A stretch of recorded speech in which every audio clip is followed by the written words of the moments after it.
boarded a train to start his journey home. He sat down beside a young man and tried to start a conversation with him while making some comment about the weather. The young man didn't answer him, so they rode on in silence. In a little while, the preacher heard the young man break out in sobs, so he leaned over and put his arms around his shoulders and said, "Son, I'm a minister, and I'd like to help you in some way if I can." The young man said, "Yes, preacher, I've got to talk to someone. You see, about 2 years ago, I had grown so wicked and went so far as to strike my dad with my fist. My dad told me, 'Son, you've grown so wicked that you're worrying your mother to death, and you're going to have to leave home.' So you see, preacher, for the past 2 years, I guess I've done just a little bit of everything that could be thought of as wrong. But about a week ago, I knelt down at an old-fashioned altar, and the Lord gloriously saved my soul. The first thing I thought of was my dear old mother and dad, and how I'd love to go back home.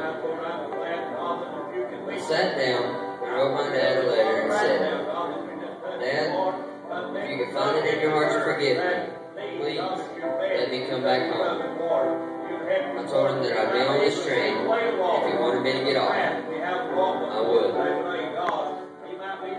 Well, this kind of confused the preacher a little bit. He said, 'Son, just how are you going to know that your dad is forgiven you?' The young man replied, 'Preacher, for just about all my life, we've lived by these old railroad tracks.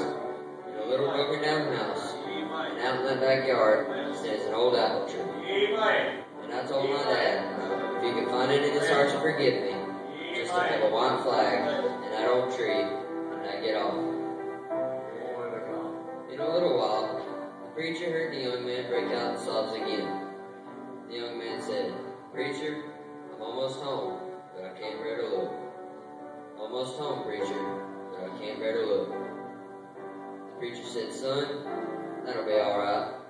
I'll look for you, and I'll be your eyes.' So the preacher leaned over and wiped away the frost from the window so he could see. And as he looked out, a great big old smile came over his face. And he looked back at the young man and said, 'Son, you don't have a thing in this world to worry about. Why, it looks like that old apple tree's in full bloom. Why, son, there's white flags hanging all over it, and that's not all. Down under it stands a dear old mother and dad. They're not only waving white bed sheets, they've got a great big old white bed sheet waving. Come on home, son.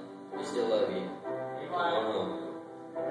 And you know, I'm so glad to know that we have a Father yonder in heaven, that no matter how wicked you've been, and no matter how much wrong you've done, maybe He's speaking to you now, saying, 'Come on home, child.